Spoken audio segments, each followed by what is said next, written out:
Well, Raymond. My name is Raymond Arias. 43 years old. I'm in here. I was convicted of a first-degree murder. I shot and killed a man, and been in prison now for about 22 years. And I've been a part of this program since 2008. Yeah, 2008. I was a volunteer at first, and I was holding another job. I used to work in the chapel back then as a clerk, and they put the time limitations on the clerk position. So I asked Chaplain Keith if I could have a full-time position here. You know, he gave me the opportunity. Since I was already a volunteer, just made me full-time. And they found out I have cirrhosis of the liver and something wrong with my lungs. My lungs are going, and they're going. That's why I'm in here, that my lungs are eating themselves up. So I got hepatitis, and I try to get rid of the hepatitis, but can't do that because I got hepatitis. So the liver, hepatitis eats the liver, and the medicines they got for liver right now, I can't take it because of the liver. If you got cirrhosis of the liver and you try to fix it in any kind of way, it won't fix. So, and right now I can't take no picture, for my health of my lungs. I can't take no pills for that, of anything. So it's getting to where they gotta watch me, and they brought me down this far to see if they could help me even a little bit. But they feel that they can't help me, so this is where you end up, where it's gonna be an up and down chance. Can they help me or can they not? And hoping that I'll make it out of here one way or another. Yeah, I work from like 6 to 2, and from here I go back to the dorm. I've only been working in hospice for a few months because I was working in one of the other hospital wings because they rotate us. So I stay here for a certain time and then they rotate us again.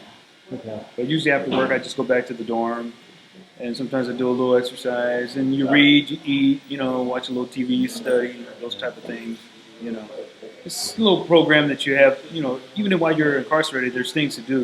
Like after work, some guys go to groups.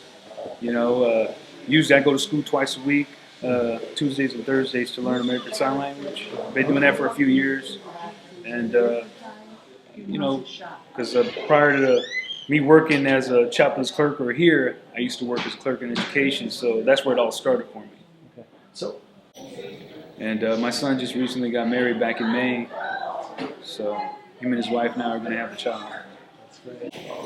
He told me that, and it sort of makes me a little, I guess I get a little touched or emotional about it, because he said that even though I wasn't there physically, I was always there. Because I never stopped writing him, never stopped, calling him.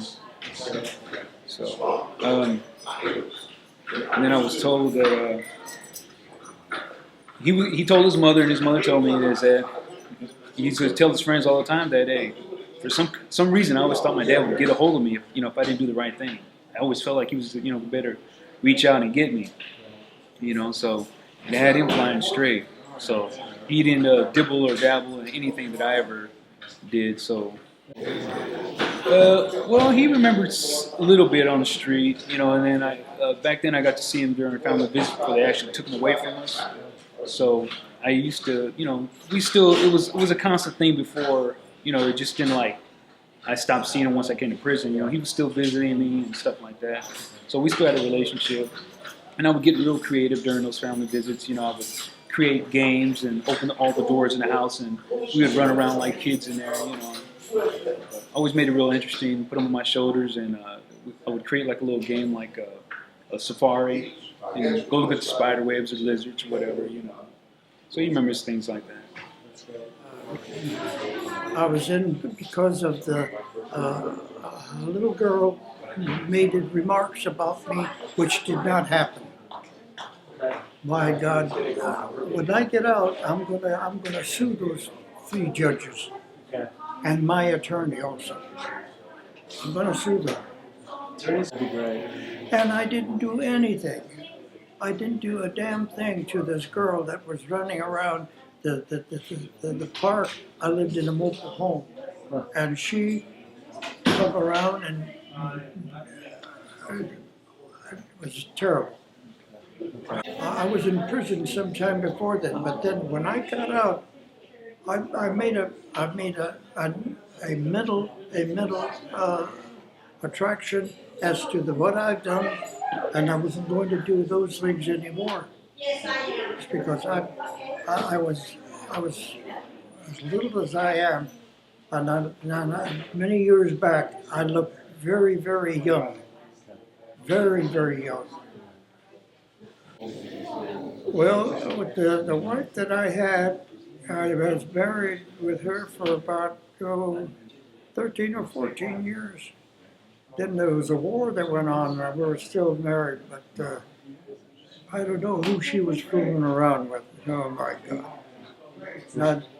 And I got to keep my mind open and understanding about, that's not easy. You know, I used to fight featherweight and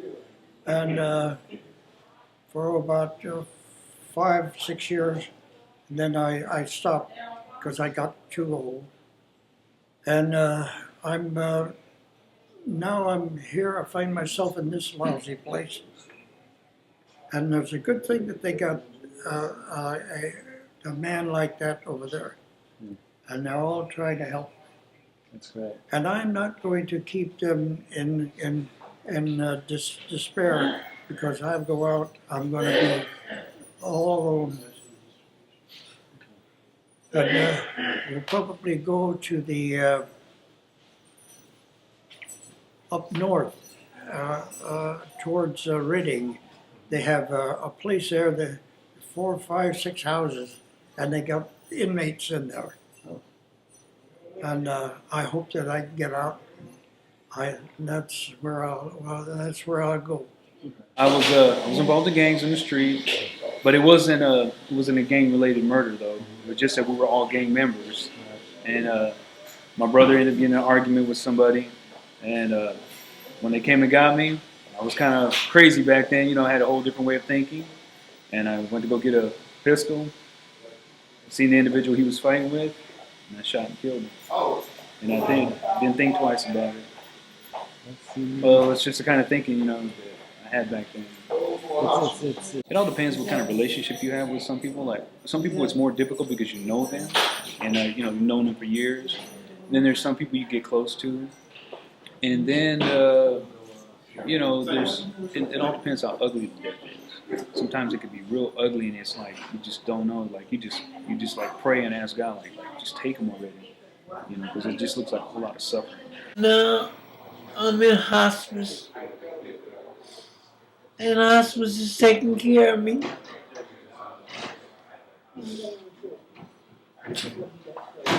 They want to let me go home. These people have destroyed my body.